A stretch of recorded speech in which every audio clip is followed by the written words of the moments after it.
Well, Michael, I'm thank you so much for hanging with me today. I mean, you have cool technology that I'm just kind of brought into my clinic where you can assess the individual in so many different ways. Do you mind telling me a little bit about that technology? Yeah, absolutely. So we brought this in about 15 years ago, and I brought it into my practice. I saw this gentleman named Dr. Kermov, who was an anesthesiologist from Russia, and he's an NMD here in Portland, Oregon.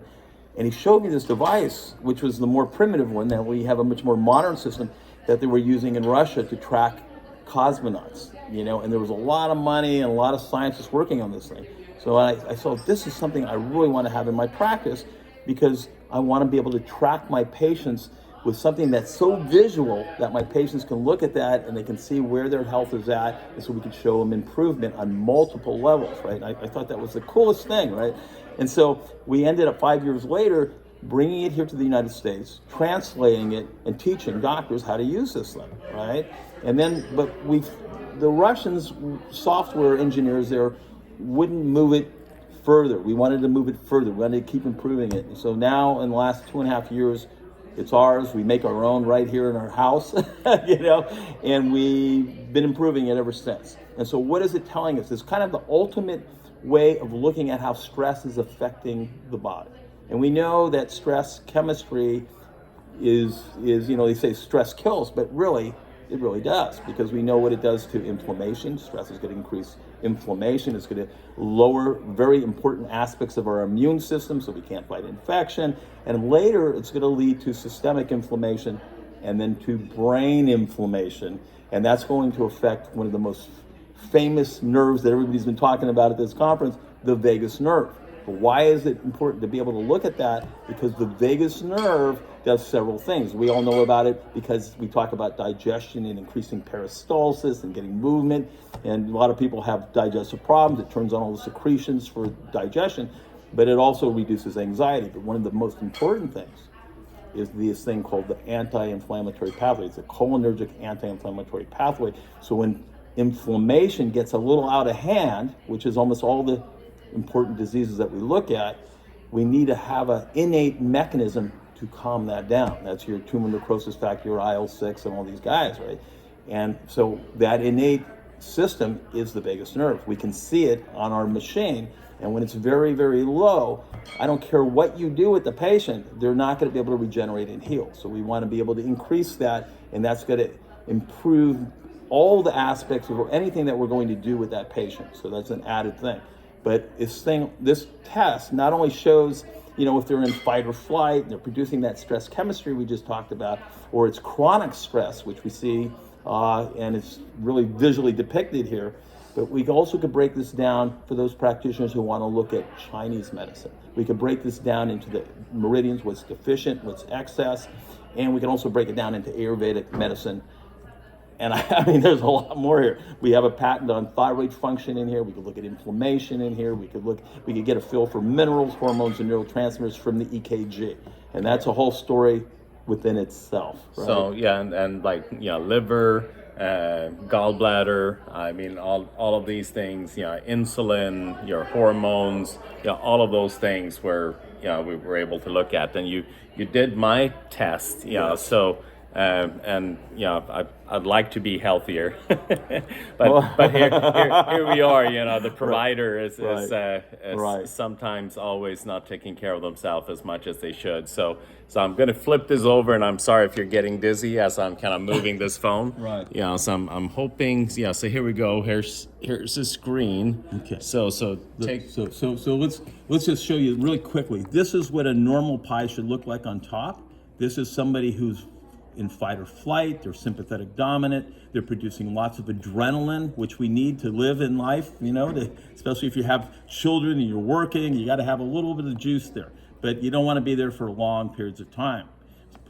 This is somebody who's maybe a young athlete or a young kid, right? And that's parasympathetic. That's where the vagus nerve that we talked about is in. And you want to have enough tone here. People that are sick, they don't have a lot of this green here, okay? And then when people get really chronically ill, or they're just chronic stress over a long period of time, you're going to see this red pie, where we see a lot of insulin resistance and inflammation and metabolic syndrome and neurological things and looping thoughts. And you can see not a lot of yellow and green there. Well, why is that important? Because that's your fast speed internet to regulate your body that goes out to all the organs and glands and regulates them instantaneously depending on what's going on in their life and stress moment to moment.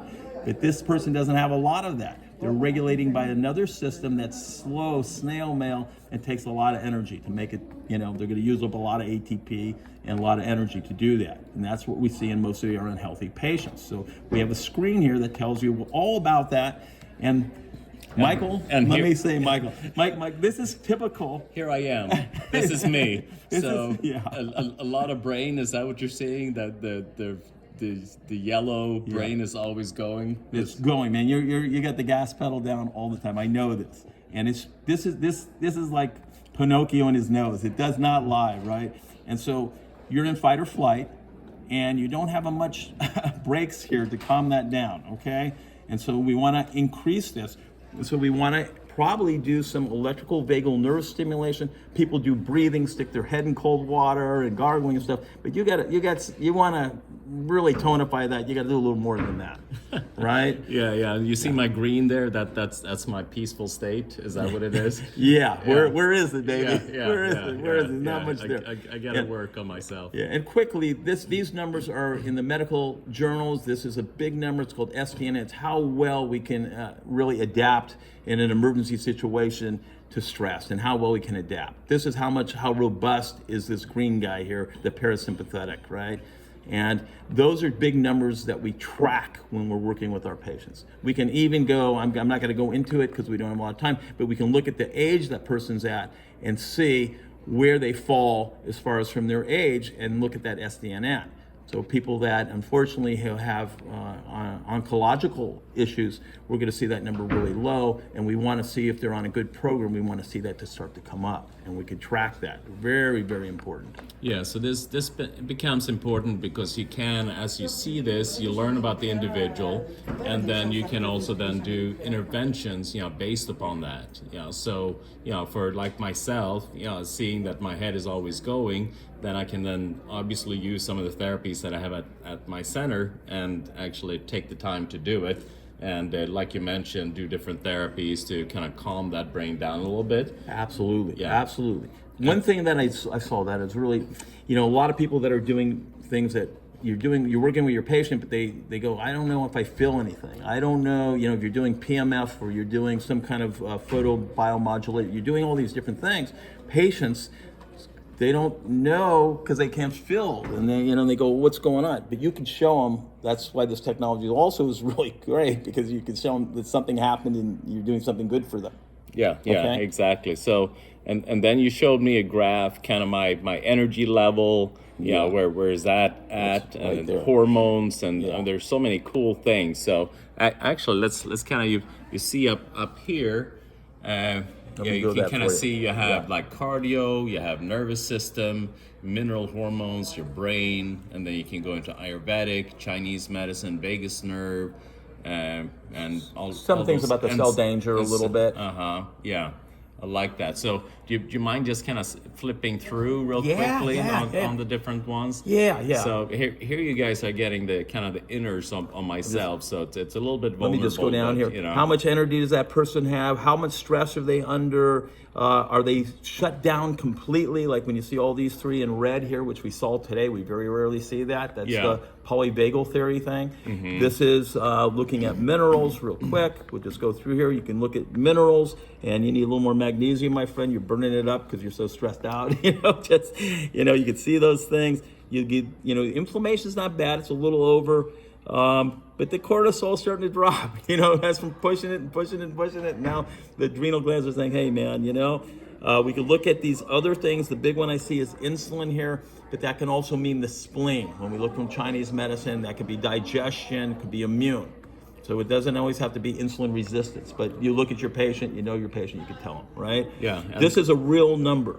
This is from looking at thousands of people with Graves' disease. And it's a way to track and give you an idea if the person's hypo or hyper. It really is useful, especially in those Hashimoto patients who have autoimmune thyroiditis. So looking at me here, I mean, I need to support my thyroid a little bit. Obviously I need to support my adrenals. Yes. And also make sure my blood sugar regulation, I support that. Yes. So there are a number of areas that I need to kind of tap into and focus and kind of take care of myself a little bit better. Absolutely. And we're working on the remote system. So the patients get to see this and the doctor gets to see the full information. And that's really good for motivation with our patients. Beautiful. And obviously magnesium plays a huge role in blood sugar regulation, also calming the nervous system. And so by bringing that in, that will help in addition to lifestyle changes and some adaptogens and all of that kind of thing. Yeah. I mean, you'll see changes even putting somebody on the proper diet where they cut out the bad stuff, right? Like a paleo or something like that. You'll see those changes. Brain gives us an idea, and you can see, looking at your brain, this is beta. That's an active brain. That's a brain that is moving. Keeps on going all the time. Going like a Goodyear bunny there, Sometimes we'll see that. If we see this in that yellow pie that we just looked at, a lot of times it could be looping thoughts or sometimes anxiety a little bit. Yeah. And then if we drop down here a little bit, it gives us a clue. We know the adrenals is cranking. That's norepinephrine's probably the cortisol's starting to come down. Norepinephrine's starting to come down. The adrenals are going, hey, man, we better take a vacation to Tahiti, right? And I wouldn't mind. I'm okay. I'm game for that. I'm ready to join you, my friend. Yeah. Acetylcholine is cranking because it's compensating, because it's trying to crank up that parasympathetic maybe a little bit. And it's compensating a little bit. Okay. Yeah. And that's more kind of a driving, more stimulating type of neurotransmitter versus like my GABA. He doesn't have any calming. What happened to the calming guy? Exactly. No calming GABA. Yeah. So that's pretty much on this screen. Now we could go deeper, in different directions, which we have Ayurvedic medicine. It's the same pie, but we know that when someone's in yellow, in Ayurvedic, that's a Pitta dosha. That's somebody who's type A, they're running really hard, their temperature, their system runs hot, so eating spicy food would not be the best thing. Cooler foods, because then they end up with more digestive GERD and all those kind of things. They have a tendency here. We look at the cougher person with this big cougher, they're more phlegm producers. That regulates the upper stomach, and so we know with that person what we might want to do with them with digestion and give them mucolytics because they're phlegm up. They're kind of like the children we see when they're young and they have all the stuff coming out of their nose, and they're good drainers. And the VLF is the people that are, this is really important, but when they're all red, those are the people that are Vata. So they're dry and cold inside. You don't want to give them raw food. You want to give them foods that have lubrication and warm foods, but also these people need routine. You throw that person off their routine, they got to eat at the same time, drink at the same time, exercise at the same time. They go on vacation, they do things, throws them off. They're so sensitive, these people, and their digestive system is usually pretty sensitive. Okay, so we can look at that. We have that all built in here when you click on anything, and we can get real specific about that. We can click on something here. This is more acute, and it tells us, what are some of the things that this person may have a tendency for here. Okay, so as we look through that, we can pick up the tendencies and ask the person, hey, do you have some of this going on, right? And a lot of times it's pretty true. So that's the Vata section. And it's going to be expanding. We're putting in something called Dhatu, which tells us about the tissues that may be having problems, right? We got the big one here, the Chinese medicine screen. Let's look at your Chinese medicine screen. Gallbladder is deficient, right? Triple warmer is deficient. And the heart is a little bit deficient, right? And so you don't have to be a Chinese medicine doctor. If you're doing the normal things that you do in your practice, you can look at those and make sure that they're changing, they're turning green, which means normalizing. Or if you're doing advanced Chinese medicine, or you're doing laser work on those meridians, which we do, they change immediately. So example, I had a stagnation in the lung meridian. I was on a cruise ship, sold an acupuncturist. We measured before, he did the work, and then that came down. We could see it immediately. Very, very cool. We can look at the 5 elements. We're almost there, okay? 5 elements, and looking at your 5 elements, what's the lowest one here? Let's look around here. Small intestine, heart. Okay, so something's a little weak on that heart a little bit. We may want to do some things to strengthen that, herbal type of things, and we may want to let's look at the water element. We want to see these numbers paired correctly, like 25 and 25 between each paired meridian would be good. Never see that. So we look around here, and then again, gallbladder. I would check there's 6 and 72 on the liver, not really paired that well. I'd work on that gallbladder, some fat, some things, maybe lipase, some artichoke, some things to help break down the fats. You know, do you like Fascinating, that? yeah. I'm game for fat, yeah. Yeah, the vagus nerve, this is big. And then this is big, it's a big thing at this conference we've been talking about. You've got to do this. You see red, it's telling you stimulate the vagus nerve. You could go down here and ask them any question here. These are things that may show up with somebody who has decreased vagal tone, dizziness, vertigo, orthostat, you know, so you can go down and click on those and you got that. You got comparison screens in here, the cell danger response screen in here, so you can kind of get a feel for mitochondrial function, gives you a feel for that, mitochondrial energy. Needs to be over here a little bit, you know, so we could use a little more. It's all about the energy, baby. We need this cell danger response. This is just basically telling me we can go to a special screen we have in here and gives you an idea how to move that cell danger response down here. But I could tell you it's parasympathetic. You got to do the vagal nerve, okay? And we have anywhere along here you could click on, boom, and that's what is this about? Boom, we got it right there for you to explain. It's actually an amazing course right here. This is years and years. It's taken me years of study, really. Brain gauge, those who have a brain gauge, we met several people here who have a brain gauge. And the thing about these great scientists, they create things, but they're not clinicians. So we could put the numbers in here and it tells you, like TOJ, we'll see that in ADD people when the numbers says 120 milliseconds or higher, there is no concept of order. You know, and you could go down here and you move it down and it goes, okay, well, they did the brain gauge test and their reaction time was bad. Well, what does that mean? And what are things we could do about that, right? It's built in here, right for you, okay? Just really cool. And then if you want to go here, you can print this all out for your patient. Well, here's that reaction time again. It affects the frontal parietal pathways. These are some things that are possible causes. White matter integrity is mostly impacted. Neurodegenerative, you know, it's all there. It's all there. You can read, you know, what are the possible causes of all that stuff. Last but not least, this is if you do bioimpedance. And if you can punch in your numbers, eventually if you have an RGL, the new Bluetooth version, it will fill in for you. So this is for males here. There's the ages. What should it be for the specific age for intracellular water? What should it be for extracellular water?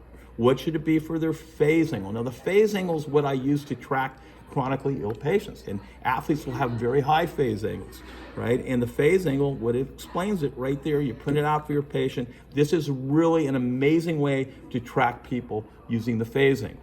And oncological patients are gonna have low phase angle, but if we do the right thing and we get it up into a better range, their prognosis is gonna be much better. And then, you know, that's true for not just cancer, that's true for all stuff. So this would become a really kind of valuable tool to then obviously assess where you're at. Then you make an intervention and then you follow up and see how am I improving.